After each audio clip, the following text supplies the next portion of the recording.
Hello students, अब हम कर रहे हैं एक्सरसाइज 5.1 क्लास 10th का क्वेश्चन नंबर 4 का first, second, third, fourth 4 parts हो चुके हैं हमारे। अब नेक्स्ट हमारा 5th part and 6th part. ठीक है, 5th पार्ट में क्या है, सेम जैसे 4 पार्ट्स के वैसे ही है कि आपको ये बताना है कि ये एपी है या नहीं है। अगर ये एपी है, if that is an AP, then find the common difference and write 3 more terms. अगर एपी है तो आपको इसका कॉमन डिफरेंस बताना है, और अगर कॉमन डिफरेंस आपका सेम आ जाता है, ये प्रूव हो जाता है कि एपी है, तो आपको इसके नेक्स्ट की 3 टर्म्स बतानी है, क्योंकि 4 टर्म्स हमारे पास ऑलरेडी दी हुई है। तो स्टार्ट करते हैं 5th पार्ट से। 3 plus root 2, 3 plus 2 root 2, 3 plus 3 root 2 and so on. ठीक है, तो ए हमारे पास क्या है 3, और डी कैसे निकलेगा हमारे पास a2 माइनस में a1। ये हम ऑलरेडी पहले भी 4 पार्ट्स में कर चुके हैं। a2 क्या है मेरे पास, ये फर्स्ट ये a1 है, और ये क्या है a2, this one is a2। तो 3 प्लस रूट 2 माइनस में a1 क्या है, a1 इज ओनली 3। तो देखो ये प्लस का 3 ये माइनस का 3 है, दोनों ही कैंसिल हो गए। आपके पास क्या बच गया रूट 2। ये आया मेरे पास d1, और अब मैं क्या निकालूंगी d2। d2 कैसे निकलेगा a3 माइनस में a2। a3 क्या है मेरे पास, दिस वन इज a3।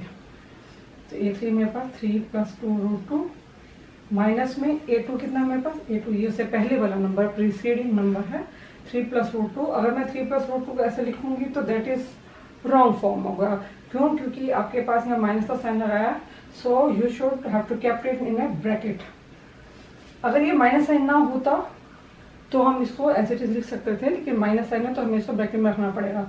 अब आप ये मत बोलना कि मैम यहाँ पे तो आपने ब्रैकेट में नहीं लिखा, because there was only a single term and there were 2 terms, so that's why I have to use a bracket। 3 plus 2 root 2, बाहर माइनस का साइन होगा, अंदर का साइन चेंज हो जाएंगे, ये माइनस हो जाएगा और ये क्या हो जाएगा माइनस रूट 2। इस चीज में इन क्वेश्चन में सिर्फ यही चीज ध्यान रखनी होती है कि आपको ये बेसिक नॉलेज है या नहीं है। अगर ये बेसिक चीजें आप कर लोगे और आप अच्छे से आ जाएंगे तो आप कोई भी क्वेश्चन आपका गलत नहीं होगा। ठीक है, तो ये 3 से 3 कट गया, और ये क्या बच गया 2 रूट 2, और यहाँ पे रूट 2 के बाद कोई नंबर नहीं है, इट मीन्स यहाँ पे 1 है। अगर आपको लग रहा है कि आप कंफ्यूज हो रहे हैं तो आप 1 इंसर्ट कर दो, अदरवाइज अंडरस्टूड होता है। तो 2 रूट 2 में से एक रूट 2 चला गया, आपके पास क्या बच गया सिंगल रूट 2 बच गया। तो देखो d1 और d2 दोनों के दोनों सेम आ चुके हैं, बट हमें एक और d3 भी निकालना है। तो ये आएगा a4 माइनस में a3। a4 है मेरे पास 3 प्लस 3 रूट 2, और a3 है मेरे पास 3 प्लस 2 रूट 2। तो सेम थिंग मैंने इसको फिर विद इन ब्रैकेट रखा है ताकि मुझसे कोई मिस्टेक ना हो जाए। और अब ब्रैकेट के बाहर माइनस का साइन था तो मैंने साइन भी चेंज किया। सेम थिंग 3 से 3 कट हो गया, 3 रूट 2 में से 2 रूट 2 चले गए, तो आपके पास क्या बच गया रूट 2। तो यहाँ पर भी देखो आपने d3 आ गया सेम। इट मीन्स ये क्या है आपके पास ए बी है, ए पी है। Now d1 equal to d2 equal to d3, so it is an A P. तो ये आपकी क्या होगी ए पी होगी। अब अगर ये एपी है तो आपने नेक्स्ट 3 टर्म्स निकालनी है। आपके पास a1 a2 a3 a4 दिया हुआ है, तो आपके पास क्या निकालना है आपको a5। a5 क्या होगा a4 प्लस d। a4 क्या है मेरे पास 3 प्लस 3 रूट 2 प्लस d कितना है मेरे पास रूट 2 आया है। तो मैंने बोला था अगर आपको यहाँ कंफ्यूजन होती है तो आप यहाँ 1 लगा सकते हैं, नहीं तो एज इट इज रहने दो, कोई प्रॉब्लम नहीं है, बट आपके लिए है। तो यह है 3 रूट 2 प्लस 1 रूट 2, तो हो गया 3 प्लस 1 4 रूट 2। तो a5 हो गया मेरे पास 4 रूट 2। ऐसे a6 क्या आएगा a5 प्लस d। a5 क्या है मेरे पास 3 4 रूट 2, अभी हमने निकाला है, ये रहा a5 3 plus 4 root 2 plus d कितना है मेरे पास रूट 2 अगेन। तो ये आ गया 3 प्लस, चाहो तो 1 लगा दो, 3 प्लस 5 रूट 2। आपको रूट 2 को प्लस नहीं करना, रूट 2 का मतलब है कि ये एक ग्रुप है, इस ग्रुप के जो बाहर नंबर होगा उसको प्लस करना। तो ये बन गया 3 plus 5 root 2। Now a7 a6 plus d, तो 3 प्लस 5 रूट 2 प्लस रूट 2, तो ये बन गया 3 plus 6 root 2। In this way we find out the next 3 terms of this AP। तो हम करते हैं इसका नेक्स्ट। नाउ 6th पार्ट में भी सेम आपको वही चेक करना है कि क्या ये AP है या नहीं है। If it is an AP then you have to find out next 3 terms. तो सेम उसी तरह से इसको भी कर लेते हैं। ए है मेरे पास 0.2 और D1 निकालूंगी तो D1 के लिए A2 माइनस में A1, A2 है मेरे पास 0.22 माइनस में और A1 है मेरे पास 0.2। अब इसमें पॉइंट के बाद 2 डिजिट है, यहाँ पे 1 डिजिट है, आप चाहो तो एक 0 इंसर्ट कर दो ताकि आपको कोई टेंशन ना हो। तो ये देखो 22 में से 20 चले जाएंगे तो आपके पास क्या बचेगा 0.02, ठीक है ना। 2 में से 0 गया 2 और 2 में से 2 गया 0 हो गया। तो D1 आया आपके पास 0.02। Now I will check D2 is it same or not. A3 मेरे पास क्या है 0.222 और A2 क्या है मेरे पास 0.22। सो आई एड 0 एट नेक्स्ट। तो अब मैं आपको माइनस करूंगी, 2 में से 0 गया 2, 2 में से 2 गया 0, 0.0। आपने देखा क्या D1 और D2 सेम है? No, D1 is 0.02 and D2 is 0.002, एक 0 एक्स्ट्रा है। तो now I check D3, A4 minus A3। A4 के लिए मेरे पास 0.2222, 4 टाइम्स 2 है और A3 में मेरे पास 3 टाइम्स 2 है। तो मैं फिर यहाँ पे 0 लगा देती हूँ ताकि मेरे पास ये लाइक टर्म्स बन जाए। तो ये आएगा 0.002। Now can you see all these 3 are same? No, all these 3 are not same because in each the common difference is 0 is extra। तो एक 0 एक्स्ट्रा है। अगर ये 0 लास्ट में होती ना तो इट डजेंट मैटर, क्योंकि लास्ट में 0 तो देखो मैंने भी खुद लगाई है आपको। तो लास्ट में 0 होती तो इसकी कोई वैल्यू नहीं थी, आप जितनी मर्जी लगा सकते हो, 1 का 10 लगा सकते हो, कोई फर्क नहीं पड़ता। लेकिन अगर नंबर से पहले हो और वहाँ पॉइंट है तो इसकी वैल्यू है। इट मीन्स ये दोनों तीनों के तीनों डी सेम नहीं है।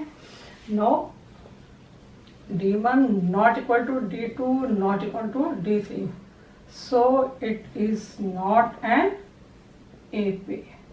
ये AP नहीं है। और अगर AP नहीं है तो नेक्स्ट टर्म्स भी नहीं निकालेंगे। क्लियर?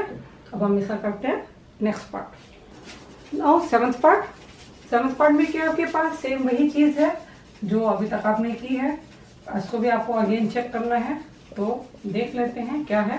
A है मेरे पास 0 और कॉमन डिफरेंस निकालना है, तो वही सेम फॉर्मूला A2 माइनस में A1। तो A2 क्या है मेरे पास -4 माइनस और A1 क्या है मेरे पास 0। तो 0 को तो प्लस माइनस करो, इट डजेंट मैटर। तो -4 आ गया आपके पास। नाउ अब आपको क्या चेक करना है D2 के लिए फॉर्मूला क्या रहेगा सेम A3 माइनस में A2। तो A3 क्या मेरे पास -8 और ये है -9 और A2 क्या -4। यहाँ पे आप ध्यान रखेंगे कि आपके पास 2 माइनस लगाने हैं। ये माइनस जो है डिफरेंस का माइनस है और ये माइनस है ये इस नंबर का अपना साइन जो है उसके पास साइन है। तो यहाँ कंफ्यूज मत होना कि आप एक ही साइन लगा दो, ऐसा नहीं करना, ठीक है। तो यह -8 माइनस माइनस हो गया +4, तो ये आ गया -4। D1 और D2 दोनों के दोनों अभी तक तो दोनों सेम आया। नेक्स्ट D3 भी चेक कर लेते हैं। A4 A-3, A4 है मेरे पास -12 माइनस और A3 है -8। तो -12 + 8 -4, यानी आपके तीनों के तीनों डिफरेंस है वो तीनों के तीनों इक्वल है। It means that is an AP। D1 equal to D2 equal to D3, so it is an AP। तो ये आपकी क्या होगी AP है। अब अगर AP है तो आपको नेक्स्ट के 3 टर्म्स निकालने हैं, याद है आपको। तो अब आपको क्या निकालना है A5 में क्या होगा A4 + D। A4 है मेरे पास -12 और D क्या है मेरे पास -4। इट मीन्स -16 होगा। दोनों सेम साइन के हैं, दोनों को प्लस करेंगे और साइन किसका होगा जो बड़े डिजिट का होगा, ठीक है। ये ध्यान रखेंगे आप। A6 क्या होगा A5 + D। A5 है मेरे पास -16 -4 that is -20। Now last is A7 is A6 + D -20 -4 to -24. Now we got the answer. First one is D, it is an AP, and the second answer is -16 -20 -24 are next 3 terms of this AP. Clear? I think all of you understand this. So now we move to the 8th part. Now 8th part is -1/2 -1/2 -1/2 -1/2। अरे ये क्या है, सारी की सारी terms ही same है, but हम तो ऐसे बिना लॉजिक या बिना कुछ सोल्यूशन निकाले हम ऐसे आंसर नहीं दे सकते कि AP है या नहीं है, क्योंकि हमें उसके लिए लॉजिक तो देना ही पड़ेगा ना। और लॉजिक देने के लिए हमें इसको सॉल्व करना पड़ेगा। तो ए है -1/2, D1 हम निकालते हैं, D1 क्या है A2 माइनस में A1, A2 क्या है A2 है -1/2 और माइनस, अभी इसका साइन है माइनस, A1 के पास अपना एक साइन है ऑलरेडी, तो ये बन जाएगा -1/2 प्लस 1/2, क्योंकि माइनस माइनस हो जाएगा प्लस, तो ये दोनों के दोनों कैंसिल हो गए, तो क्या आ गया 0। नेक्स्ट क्या है D2, D2 के निकालने के लिए क्या करेंगे हम, A3 माइनस में A2, A3 क्या है मेरे पास अगेन -1/2 और D क्या है मेरे पास अगेन -1/2, सेम -1/2 प्लस 1/2, फिर कैंसिल हो गया, ये फिर आ गया 0। अब ऐसे ही D3 निकाल लेते हैं हम, D3 वो भी क्या हो जाएगा A3 माइनस में A2, सॉरी A4 माइनस में A3, A4 क्या है वो भी -1/2 है, माइनस -1/2 -1/2 प्लस 1/2 इक्वल टू 0। आपने देखा तीनों के तीनों डिफरेंस जो क्या थे वो सेम थे, तो D1 equal to D2 equal to D3, so it is an AP। तो अभी AP प्रूफ होगी हमारे पास कि AP है, क्योंकि कॉमन डिफरेंस तीनों के तीनों जो है वो इक्वल है। तो अब हमें क्या करना है, इसकी नेक्स्ट टर्म निकालनी है। नेक्स्ट टर्म मतलब A5 के लिए क्या होगा A4 प्लस D।